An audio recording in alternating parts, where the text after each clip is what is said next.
Um, Hello, welcome to the Man of Thought, aka the Villain of Truth, aka the Black Panther of Nigeria. Today, we want to talk about few subjects regarding relationship, and these are for the ladies. And it doesn't matter where you are, it doesn't matter the country you are, or wherever. I'm speaking from an African perspective on how to get a man or who should be your husband, because I have great questions here that I'm going to be asking, and at the same time, I will be giving an answer to that question. And that's what today's episode is all about. And you can also add in your contribution to the conversation as we proceed. Today's subject is who should be your husband. Maybe I'll put that on the poll so that those who are going to be joining us live will be able to understand. Let me just give me a few minutes to do that. Topic of the day: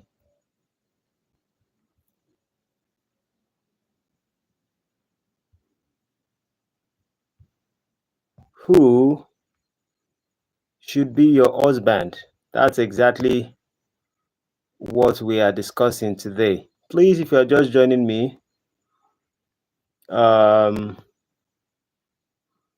feel free to double tap and show some life.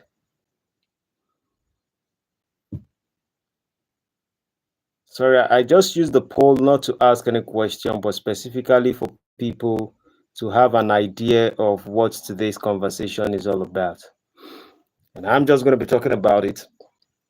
And then let us see how it actually goes. Now, there's a reason why I have to talk about the subject, who should be your husband. And the reason is simple. I've been in a great relationship myself, and I know I haven't stayed there for too long. I wouldn't call myself an OG in marriage, but I think at least I've been able to take some steps that are kind of cool. Now, unlike some other part of the world, when they talk about marriage, they see marriage as something that it is a probability, not a possibility. And so a lot of people focus on the idea that whatever marriage they are going through, it is as a result of we are trying to look if we will be able to make it through.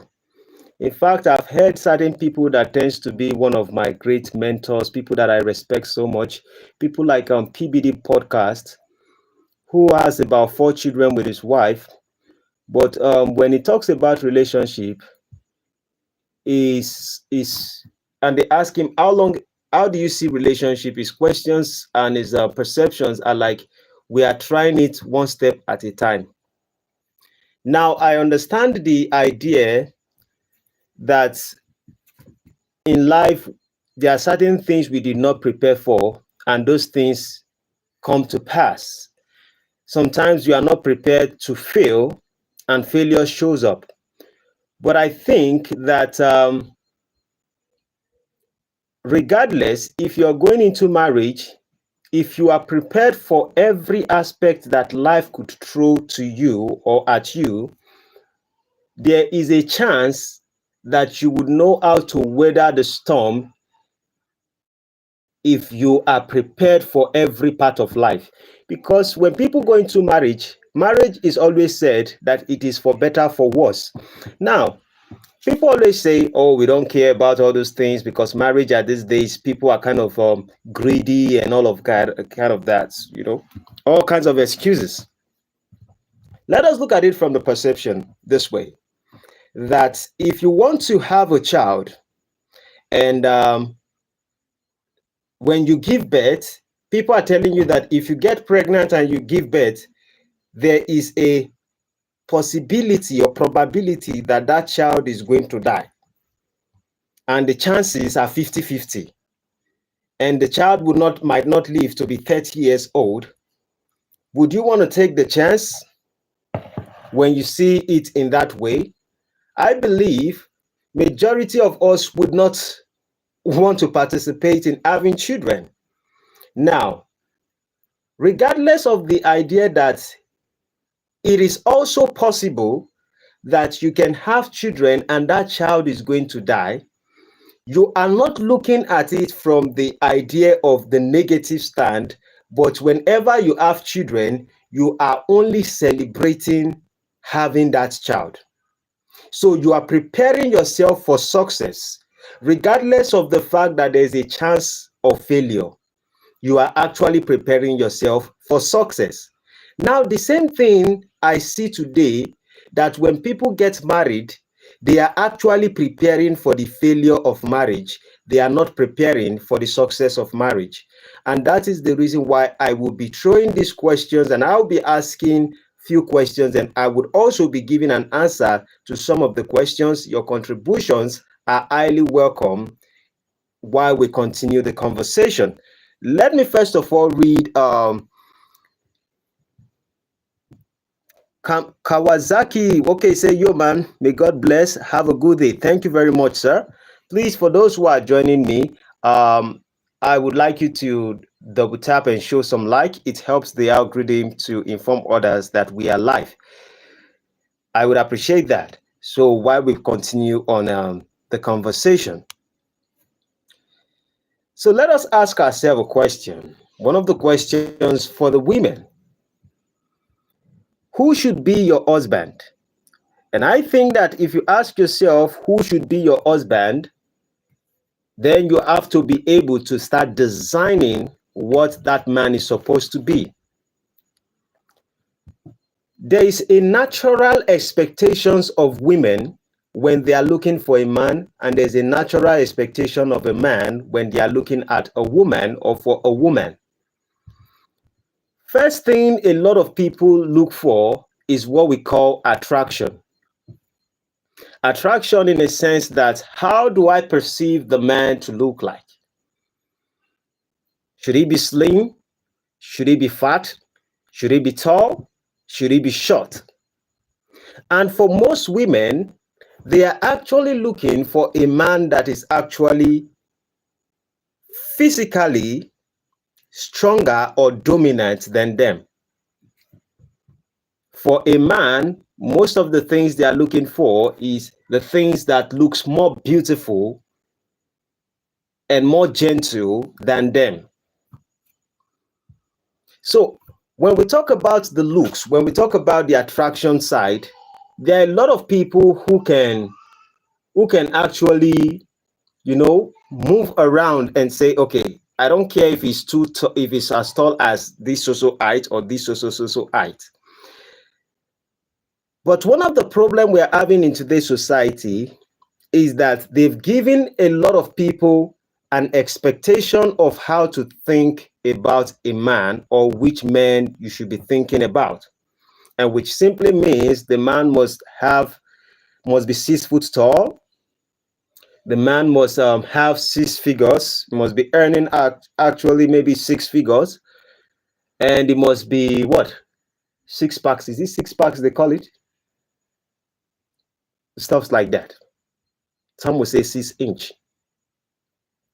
And all this request that a lot of people are asking for is one of the reasons why they've not been able to actually get married. But I will say this: that is not actually the problem. The problem is simply because the majority of them are not really either wife material, or if you're looking from the men's place, maybe husband material. And you have to ask yourself a question: why do I have to choose this particular set of design that I have in my head? The question is, how do I get attracted to this kind of idea that my husband or my wife is supposed to look like this or supposed to be like this? And a lot of people do not understand where those ideas are actually coming from. Majority of them are coming from society expectations. Let me say this: when I make a decision that I want to get married to my wife or to a woman, I am not looking at a specific design. I am only looking at the kind of person that I am attracted to. And part of it has to do with a little bit of looks and much of personality. The problem of most women, or yes, let me just focus today's conversation on women. The problem of most women today is that they are focusing on the idea of how the man should look or how the man should be perceived by the society, not necessarily the character of the man. And when you're not picking the character of the man and you are making a decision based off the expectations of the society, then that should tell you that you can never make the right choice. You most likely will be making the wrong choice when you are trying to choose a partner. But I would say, if you are matured enough as a woman to get married and you know that you have the right attitude, you have the right character, you are kind of educated, then the question should be, what should be the values of the man? First question I'll be asking is, what should be the core values you look for in a potential husband? And trust me, I'm not the one to tell women what to choose or how to think or how to choose a man. But I want you to also understand that if you are actually looking for a marriage, there's a possibility of things that will work and there are possibilities of things that wouldn't work. One of the things that will work is the idea of looking at the core values of the man. And most women do not pay attention to this. If you make a decision to get married to a man and his core values are not family, and the value of the man is not based off family, you are not yet searching for a husband. I repeat, the question for today is, what are the core values? The first number one question is, what are the core values you should look for in a potential husband? If the value of the man is not based off family, you are not choosing a man, you are choosing an artificial intelligence or an artificial experiment or artificial human. And this is the reason why you would not be able to get a man. Why? If you're choosing a man based off how you feel at the moment, based off what the perception of the society is, you most likely would not be selecting the right person. If the core value of the man is not to raise family with you, you have lost before you begin the relationship. Because trust me, most men today, their interest is to blame women for them not getting married to the women simply because they were already. See, let me say this to many ladies, and it's a game women would never win. The idea that men actually want to get married is not true. That most men actually want to get married is not true. And the reason why I said most men don't want to get married is this. The nature and the design of a man is to want multiple women. And if a man can have resources to get multiple women, or he can be in the limelight to get multiple women, that is what they would most likely do because they are wired to be that kind of person. So when women say, oh, if you are giving a man a criteria that if the man is not 6 feet tall, if he's not earning this kind of money, if he's not this, if he's not that, and that are the values or those are the things you're looking to be able to choose a man, you most likely would not get a man. But the core values to see that you are choosing a man that is going to be a husband where both of you would have a long-lasting relationship, is core values have to be family first. And I'm not talking about somebody choosing God first. Yes, God might be the first thing in his life, but what is the next thing after God? It must be family. Because there are a lot of men who will just tell you, because you meet them in the church, they will say, oh, I just want God to direct me. And you are trying to put yourself in a position to think that that particular man is actually looking for a wife, but it actually wants you to submit yourself to act like you want to be his wife so he can take advantage of you, not basically because he loves you.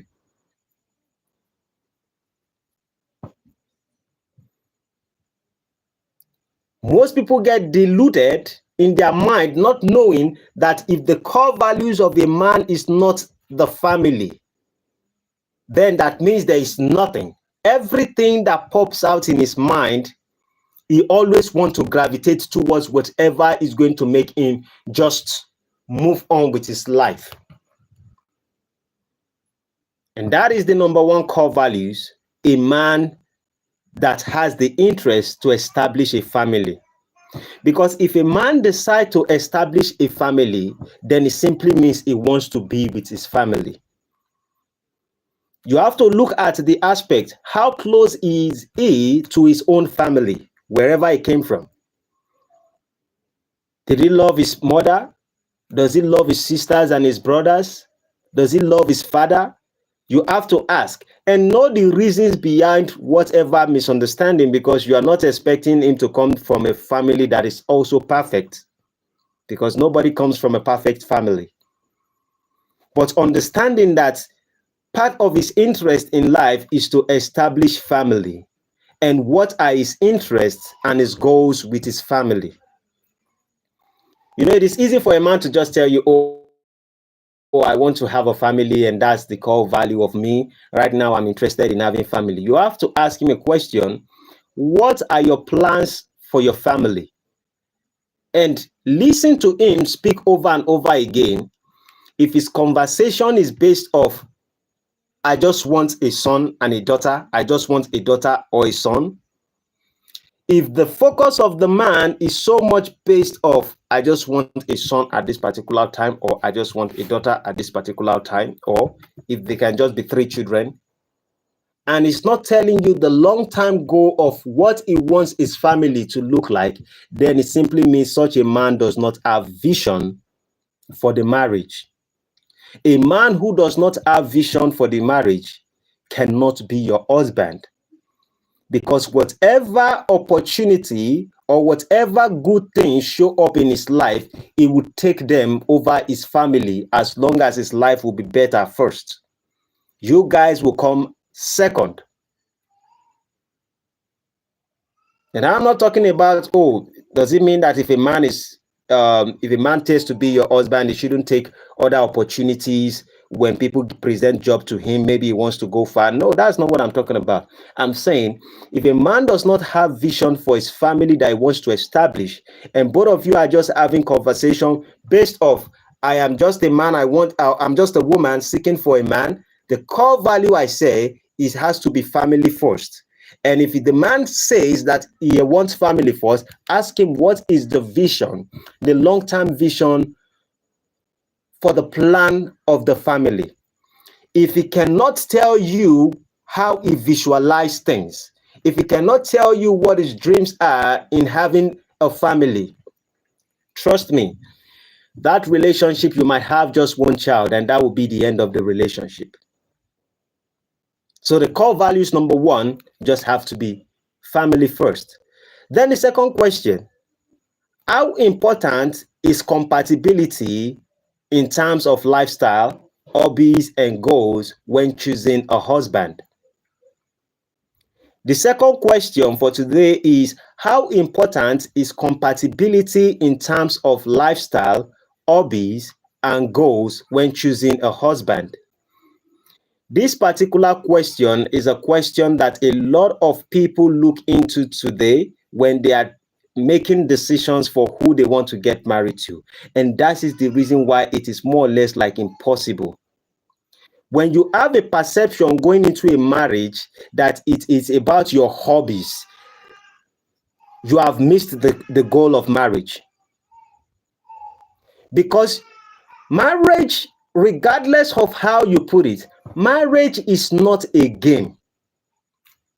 It is not a place where both of you are coming to jubilate. If it is about jubilation, yes, we will be looking for, if I like football, do you like football? If I like news, do you like news? I am APC, I hope you are APC. I am Democratic, I hope you are Democratic. I am Republican, I hope you are Republican. That is not what marriage is based off. Marriage is not based off political things, hobbies, and the rest of it. Marriage is fully focused on goals. What is the goal in the marriage? What are the interests in the marriage? What is the dedication in the marriage?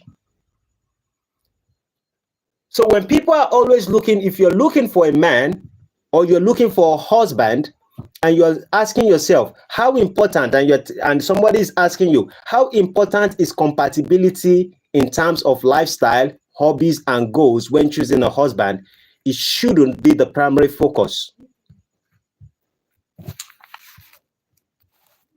Because both of you might like to watch the same TV or the same kind of football stuff. It does not stop the idea of problem springing up in your relationship. And I can say this, I've been in relationship with my wife for marriage. We've been together for 8 years, almost 9 years now, but we've been married for 6 years. Now, I love boxing. I love watching boxing and I love watching wrestling. My wife do not like watching boxing and she don't like watching wrestling. My wife love watching a different movie. I watch American movie, Hollywood. My wife love watching Nollywood. Our hobbies are totally different. I love skipping, exercising, and doing all kinds of stuff. My wife love business. What is keeping us together is the vision and the goal we have and the commitment we have in the marriage. It is not our hobbies. Our hobbies has nothing to do with it. Sometimes we make decisions to work together. Sometimes we make decisions to have some time together. Sometimes we do all kinds of things. But those are not primary to us. The only thing is this: my wife wants to make sure that whatever I'm doing, hope I am flourishing well and I'm enjoying my life. I am also interested in seeing that, oh, I hope my wife is enjoying her life and she's doing what she wants to do. I don't go to church. I am not a church goer. My wife goes to church. Now, the only thing, like I said, keep us together is the goals towards the marriage. Regardless of the fact that our hobbies are different, our goals are the same. And the goals and the focus is our marriage and the children. Now, definitely, I know our hobbies are not crazy hobbies. Do my wife like to dance? Yes, she loves dancing sometimes. Not like she's a great dancer, but she loves dancing. And because she loves dancing, she likes going to church to dance, to celebrate. And if that is our way, let her have her time. I love to box. I love to exercise and do some stuff. If that is my way, my wife give me that particular way. So the idea that when you're choosing a man, you need to be focusing that both of you must like the same hobby. Hobbies does not keep you together.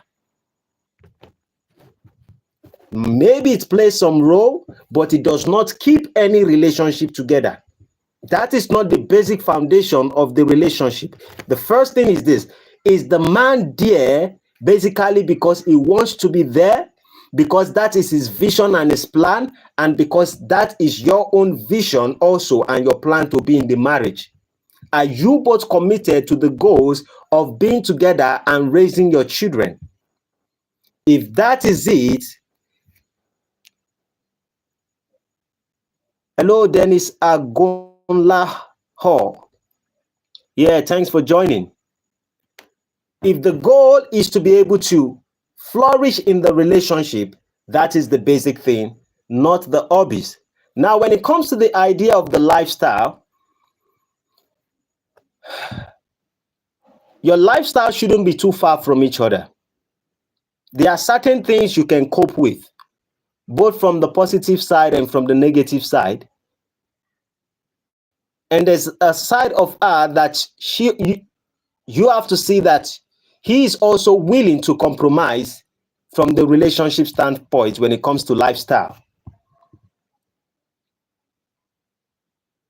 Because you might date a man, or you might be in a relationship with a man who does not like folding his shirt, but you like hanging it. And maybe for you, you like somebody who loves to fold his clothes. If all these things, you have to ask yourself, what are the primary things for you?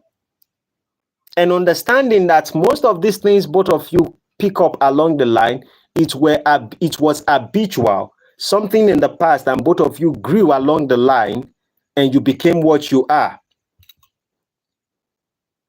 And looking at it into relationship, thinking that, oh, this person I want to get married to, if this person does not have this particular lifestyle of hanging their clothes in one particular place, if that is how you write off people, then there's no possibility that you might be able to get a husband. Maybe there's a possibility, but it will just be a short term. So like I said, the goals of the relationship or of the marriage should be the first thing. How do you want your children to grow? What kind of school do you want your children to attend? What kind of life do you want for your family? How often do you want to be together? What kind of things would you love? What kind of places would you love to be? And that should just be the goal. You're asking, you say, boss, good evening. Oh, from Ola Web3, long time. Who the truths? Good evening. Long time. Long time. It's been a while I heard from you guys. I understand that there's soccer and there's football and what do they call it? Kamala Harris and the rest of it. So the world is kind of distracted at the moment. So I really did understand. Today we are talking about who should be your husband. And I'm speaking to the women. Who should be your husband? Yeah. And the first question I was asking, I just wanted to touch on both of them. The first question I asked is, what are the core values you look for in a potential husband as a woman? And the core values number one has to be that the man is family oriented. That means he has a vision to establish a family. Not just a man who is willing to, you are looking for a man who is 6 feet tall, who is making 6 figures, who is doing this, most times those designs are based off society expectation, not what will keep a long-term relationship with that particular individual. And so the second question is, how important is compatibility in terms of lifestyle, hobbies, and goals when choosing a husband? And I say that hobbies does not really matter, because I can love something else and you can love something else and we can decide to be together. Yeah. Who the truth says true, but we are still breathing thanks to Jah, the creator. Yes. So now the third question is that what role does shared faith or spiritual beliefs play in your decision to marry someone? The third question I think ladies should be asking is, what role does shared faith or spiritual beliefs play in your decision to marry someone? Some ladies, they always say something. They would say, I want a man who has the fear of God, a man who goes to church, a man who prays, a man who fasts. These are the reason why marriage becomes very difficult. One of the things that you can use to select a man that can last with you is not based off his religion, but based off his character. Character has nothing to do with religion. In fact, if a religious person has a bad character, what is the purpose of the religion? And when some ladies are saying, what role does shared faith or spiritual beliefs play in your decision to marry? It might be good, but how important is it?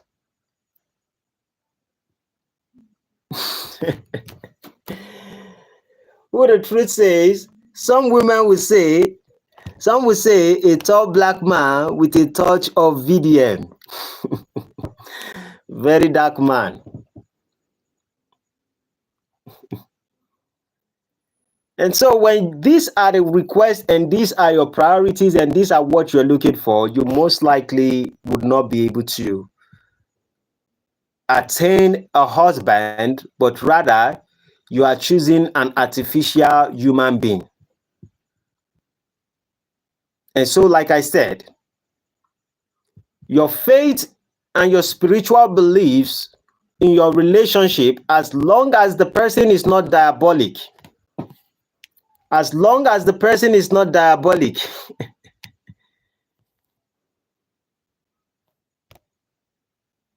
and the person has good character, because your religious belief or the purpose of religion is actually to shape two things inside every man: to shape your spiritual growth, which is your perception on getting close to the divine, and secondly, to help you build strong character. This is the purpose of religion. And if you have a man who actually has good character, and the question is this: what is a good character? For example, a good character is, how can he actually endure difficult times? And you're going to hear that by the past story or by his past history. What has the man overcome in his life? What kind of endurance does he have? What are his perceptions about life? What are his perceptions about giving? Is he a man who is greedy, or is a man who is giving? Is he a man who respects every other person, or is a man who disrespects every other person? Now, if the character of a man is to disrespect every other person, what makes you think that he's going to respect you in the relationship? The chances that he's going to respect you is zero. Let him be a bishop. Let him be a prayer warrior. Let him be a choir. How does he perceive women? How does he perceive his mom and his sisters? How hardworking is he? These are part of the things you can use to see the character of a man to make a decision if this particular individual is going to be a husband for me. A husband is not one who both of you are dating. Dating is not a husband. Boyfriend is not a husband. We are talking about husband, someone who will last forever with you. Who the truth says, in my point of view, a husband should be your friend and someone who appreciates life, because those who appreciate life tend to see progress in everything in life, his decision making and vocals.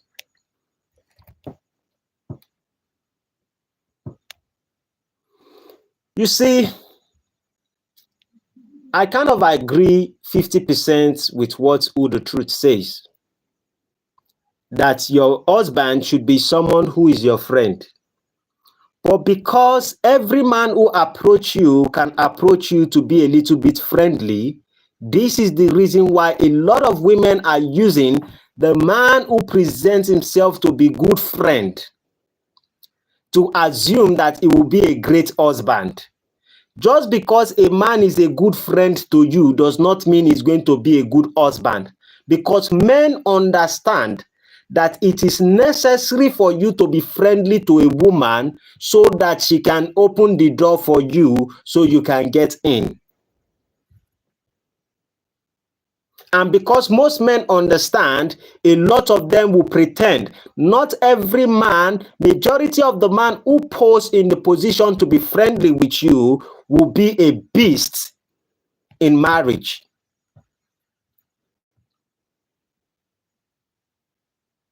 I know fully well. A lot of people knows it. Even let us assume I used to be a man who used to carry prostitute, or I'm a prostitutor. If I go to a place of prostitution or prostitutors or prostitutes, I would have to pretend to the prostitute like a very friendly, nice person for me to be able to have a good time with that person. That doesn't mean that I have good character. I only present myself as a friend. That is not what I need to be a husband. Will I be friendly? Definitely. But if a lady is choosing a husband because he appears to be friendly, she's heading for disaster, because you would see a lot of smiling devil coming to you and approaching you. So that's my perception on that. Now the next question is that how do you know if your potential husband is emotionally mature and capable of handling conflict? How do you know if your potential husband is emotionally mature and capable of handling conflict? It is very easy. How does he handle conflict around his family? How does he handle conflict around his friends? Now, I use the word, how does he handle conflict among his family and his friends? Please listen to that word carefully. How does he handle conflict among his own family where he came from, and how does he handle conflict among his friends? Determine how he's going to handle conflict with you. And here are the reasons. A man who does not believe in fighting his own sister or stabbing his own brother or exchanging punches with his brother or his sister would know definitely that I am not supposed to hit you as a woman. A man who, when he has disputes with the people who he calls his friend, and no matter the situation that is going on between he and his friends, he did not think of breaking the bottle, stabbing his friend, taking gun, shooting his friend. Whenever he and his friend are in conflict, is showing you the kind of man he is. Because a man who would stab his friend, who will beat up his friend whenever both of them disagree on certain subject, you are not exceptions to the rules. He would only give you a grace, and the grace has an expiring date.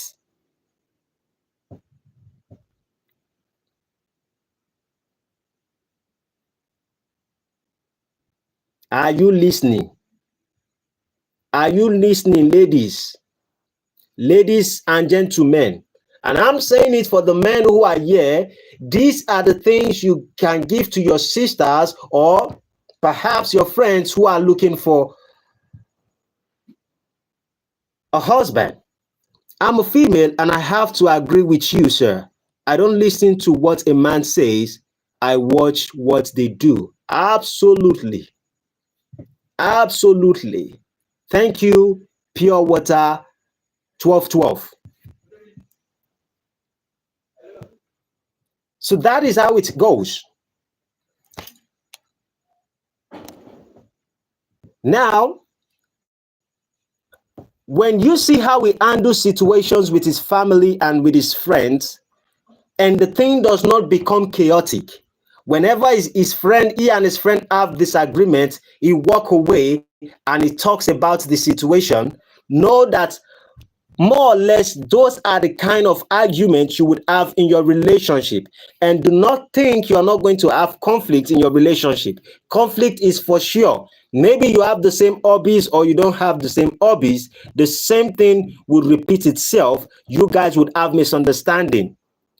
There are no animals, two animals that you keep in a cage, male or male, female or female, male or female. Any dynamic of two animals or two human beings that you put in a particular spot, they will find a way to have conflict. It is natural.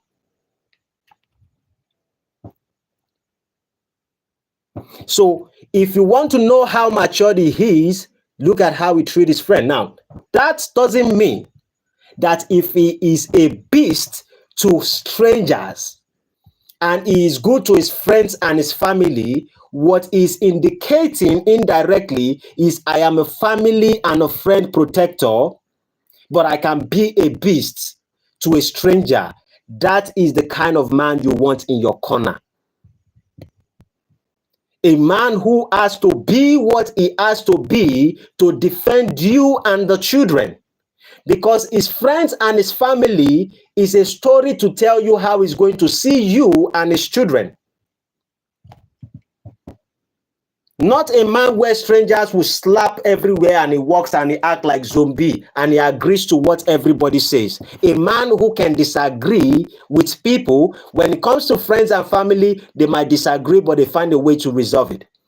But the one that when he sees a stranger, he becomes very defensive or lets things slide. That is the man you understand that, okay, this particular person is going to be matured in the relationship. And let me put this caveat. Do not expect that how we act at that particular moment, there's no chance for him to grow. There's always a chance for him to grow. But at least there are certain basic things you need to look out for, so you would not become a punching bag, or he's not going to beat you one day and then you are going to take up a gun and you shoot him. And then it becomes the end of Solomon grounding. Before I move to the next question, let me read Who the Truth also says. Who the Truth says that, so is it not good to be nice to your wife? No. That's not what I'm saying. I'm not saying it's not good to be nice to your wife. I am saying that if you want a husband, you want someone who is committed to the relationship, to the family, and to the vision of the family. And if he's committed, he would bring himself to every particular position to make sure that that relationship works. What you want is this. See, marriage is a sacrifice from both people. There is nobody that wins in marriage. It is sacrifice. It takes a lot from both sides. So when you are going into a relationship, if you are committed to it, both of you will do and improve yourself to make sure everything works.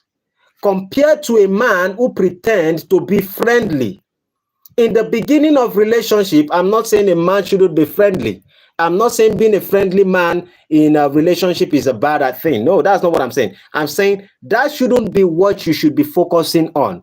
Because every man that approaches you would pretend to be nice until they start dating you. There are some men that all you have to do is to tell them I love you, and your life will become hell.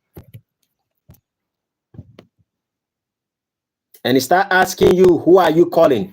When both of you are friends, he would never ask you those questions because he's just pretending. The moment he knows he has had you, most especially when he has had sex with you, then you start seeing a different kind of person. I've seen those kind of people over and over again. So I'm just saying that shouldn't be a priority to women. In fact, note that if I need something from you, who the truth, how should I approach you? I should approach you nicely if I need something from you. And the same thing when a man approaches a woman, most of them understand that they have to pretend to be nice, even if they are not nice. All right, sir. So we'll move to the next question.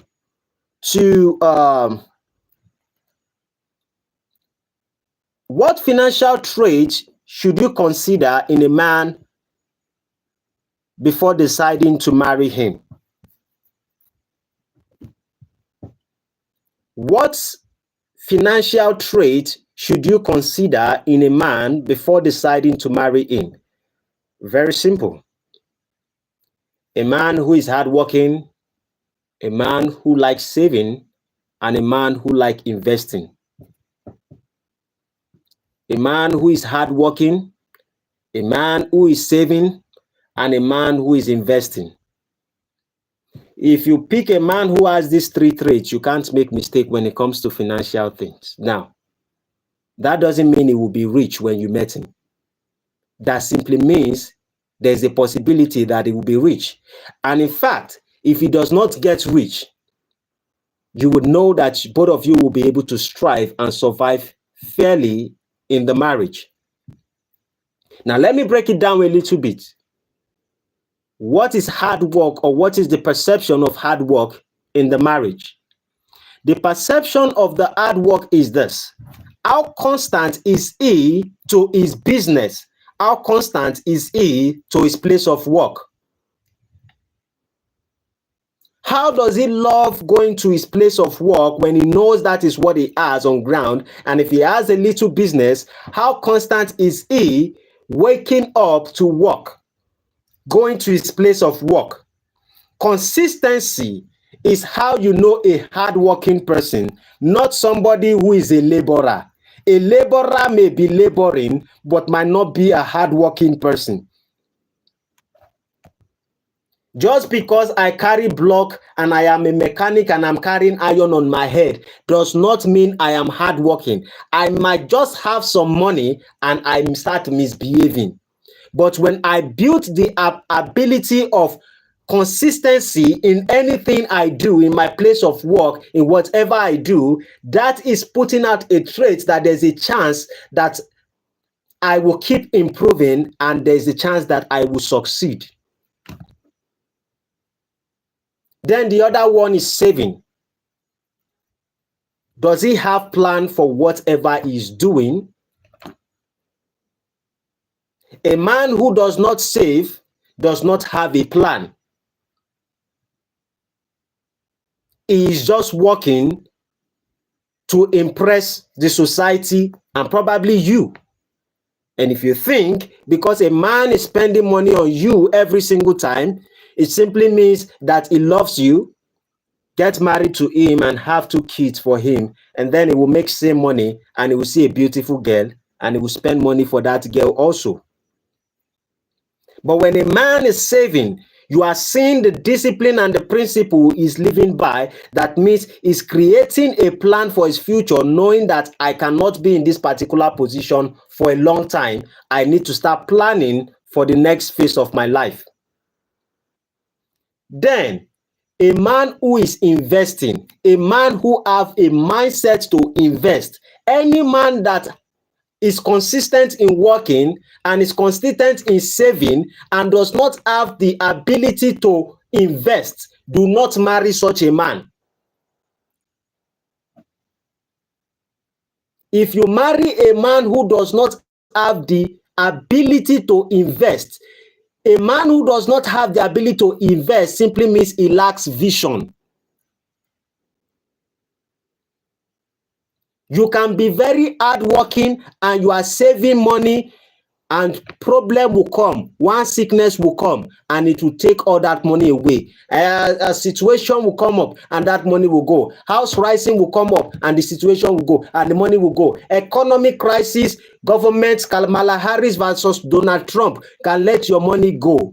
But a man who has mind to invest, has a mind to grow.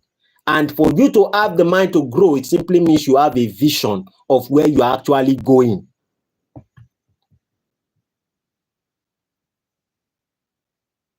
So those are the 3 financial traits that a man should have before you get married to him. Should we stop here? Should we stop here for the day? And then we continue tomorrow? Because I know today is Sunday. And a lot of people might be like, oh, me, I used to talk for a very long time.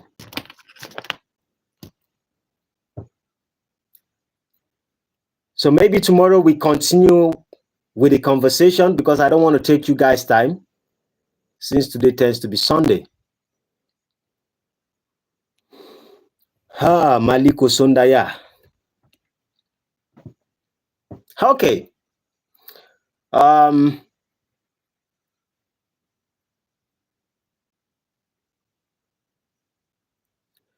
I will be back tomorrow. We are going to continue with this subject around 7 p.m. African time. What's the time now? This is almost 9, because I don't know where you're chatting from. 7 p.m. Nigerian time.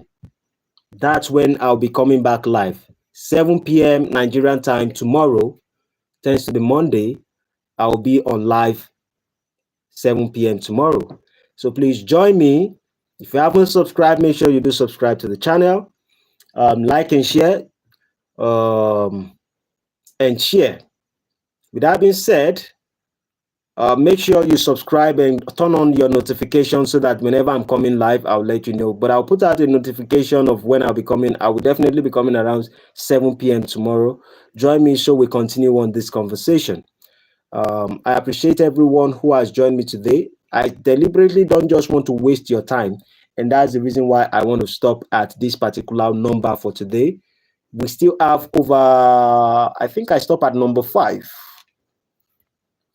We have almost extras 14 subjects to look at on how to get a man.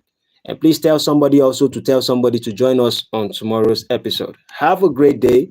Take care of yourself, and my regards to the family and to your friends and to your loved ones. Thank you, Who the Truth, Pure Water 1212, and every other person who has been in today's program, Ola Web3, and there is everybody. Thank you. Have a great night. See you tomorrow. Adios, amigos. Bye-bye for now.